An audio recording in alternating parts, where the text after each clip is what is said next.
pacientes con pseudoxantoma elástico, 2 pacientes, y como no hay asociación en nuestro país, les dijimos, bueno, hagan la asociación de pacientes, busquen pacientes porque van a aparecer, siempre pasa, aparece un caso y aparecen miles después, entonces se ponen a buscar, y si no saben, contactamos con alguien de la cuestión legal para saber cómo armar la asociación o el grupo, y se empiezan a contactar con otros países, ¿sí? en los que hay asociación. España está muy bien organizado, de hecho esta lista de enfermedades raras, que es de Barcelona, de España, de toda España, ¿sí? De la A a la Z están organizadas, ellos tienen su lista, se han reunido y se ponen de acuerdo, ¿sí? Bien.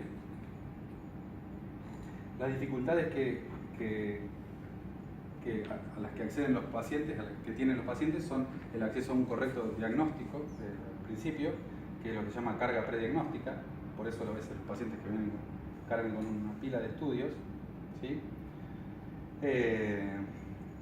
La falta de información, falta de conocimiento científico y logístico, ahora vamos a hablar un poco de la logística, ¿sí? Y el problema que pasa en la comunidad, entre nosotros, entre los médicos, es la cuestión de decir no sé. A veces es fundamental pararse delante del paciente y estar preguntando o mirar el cuadro y decir la verdad que no sabemos lo que tenés, porque nos pasa sistemáticamente que no sabemos y vamos a leer, vamos a investigar o preguntamos a algún colega. Y a veces uno empieza a meter en el juego un montón de especialistas para tratar de unificar lo que el paciente tiene, como en el caso que hoy, ese que después comentamos, donde pueden entrar en juego un montón de especialistas y cada uno tiene que opinar de su parte y alguien tiene que armar el rompecabezas que serían las enfermedades dificultosas de diagnóstico, ¿sí? Ustedes saben que las enfermedades raras existen y hay muchísimas. Para diagnosticarlas, si no la conozco previamente, si no la tengo, no se diagnostica, ¿sí? Esto lo dijo un neurólogo belga que se llama Ludo van Bogaert. Ahora lo vamos a ver, que si uno se para delante del paciente y empieza a describir sus síntomas, lo que yo voy a pensar es lo que aprendí, ¿sí? Ahora puedo abrir el juego si digo, bueno, la verdad que no me cierra para ninguna de estas cuestiones que conozco, voy a buscar. Empiezo a cruzar información y veo con qué patologías me puedo encontrar. Algunas más conocidas que las recuerdo, otras no conocidas. En el caso del síndrome de Ehlers-Danlos, 1 de cada 4 pacientes de un estudio europeo tardó más de 30 años para recibir el diagnóstico correcto. Así que imagínense el retraso, ¿no? Suele ser bastante. Nosotros la paciente que más vimos con retraso diagnóstico fue una paciente de Neuquén con 37 años de síntomas sin diagnóstico. Y también 40% de los pacientes recibieron diagnósticos equivocados. En el caso del tipo 3, que es el Ehlers-Danlos tipo 3 que no tiene estudio genético, se suelen estar diagnosticados alguna proporción, no tengo la estadística, pero lo que hemos visto de los pacientes con fibromialgia, saben que se suele sobrediagnosticar. ¿Por qué cuesta llegar al diagnóstico? Bueno, por un retraso en el diagnóstico erróneo, por lo que no conocemos la entidad, y también tendría que agregar el tema de la falta de comunicación entre los profesionales y por la dificultad de acceso a prueba diagnóstica. En el ámbito de la medicina pública sabemos que es más difícil que en privado, y a veces incluso teniendo al paciente en privado y con cobertura, a veces no podemos acceder a las pruebas porque es muy dificultoso. Hoy la colega me contaba con la triptasa, que no había manera hasta que casi que obligaste hitlerianamente a un bioquímico a que traiga la triptasa sérica. Sí, así que sí, a veces hay que tomar el toro por las astas. Bien, ¿hay consecuencias cuando nos retrasamos en el diagnóstico? Sí. En el caso del consejo genético, otros pueden hacer con la misma enfermedad, si hay unas cuestiones hereditarias, el apoyo a la familia, el paciente empeora, se pierde la confianza en el sistema y en los médicos, y la consulta, en el caso de las porfirias, por ejemplo, consulta de emergencia, el paciente puede terminar operado y anestesiado y con el óbito del paciente, ¿no es cierto? A nosotros nos llegan los pacientes por derivación de colegas, porque el paciente investiga, porque se hablan entre los pacientes, ¿sí? Y es importante a veces tener el diagnóstico. Después vamos a hablar que hace un tiempo que le empezamos a dar más bolilla a las enfermedades que tienen tratamiento, no por cuestiones de la industria, porque está metida y obviamente a la industria le interesa, pero porque hay muchas veces que con el tratamiento uno le puede cambiar la vida al paciente, le puede salvar la vida o puede por lo menos mejorarle la calidad de vida. Entonces, si hay algún grupo de enfermedades poco frecuentes que no se nos pueden pasar, son aquellas que tienen tratamiento, ¿sí? Por ejemplo, en la enfermedad de Pompe, la forma más severa, si uno empieza con la terapia de reemplazo enzimático, el neonato no se muere, no fallece. ¿Sí? Eso está documentado. Entonces, por eso, si hay enfermedades que tenemos que saber, hay algunas que les corresponden a los pediatras, totalmente de pediatría, pero son las que tienen algún tipo de tratamiento de intervención donde podemos mejorar en algo al paciente. ¿Sí? Y a veces solamente tener el diagnóstico elimina la incertidumbre, porque el paciente anda con su padecimiento y no tiene un diagnóstico, y saber qué tiene, saber qué le va a pasar, y al final le podemos decir, mira, no tiene un tratamiento, es una enfermedad crónica, te acompaño, lo acompañamos. Y a veces eso único es muchísimo para el paciente. ¿Sí? Bueno, el tema de no pensar, no sé si alguno se estuvo metido en el tema, ha escuchado por ahí en el diálogo que alguno dice, no piensen en cosas raras.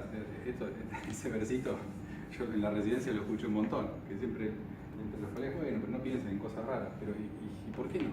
Y si no, ¿quién las piensa? Alguien las tiene que pensar. ¿Por qué no podemos hablar de patologías raras? Porque hay que ir a estudiar en general. Porque uno puede tirar algo porque se acuerda un par de síntomas, pero todos tenemos que ir a estudiar. Todos los días, sistemáticamente, abrir el libro y leer y escuchar a algún colega hablar con un profesional, llamar. Hola Adrián, ¿cómo estás? Contame algo del Sjögren, se puede manifestar así y tiene información y así uno va aprendiendo. Esta es la clase de Ludo Van Boer, neurólogo belga, hoy les contaba. Esto también, si galopan son caballos.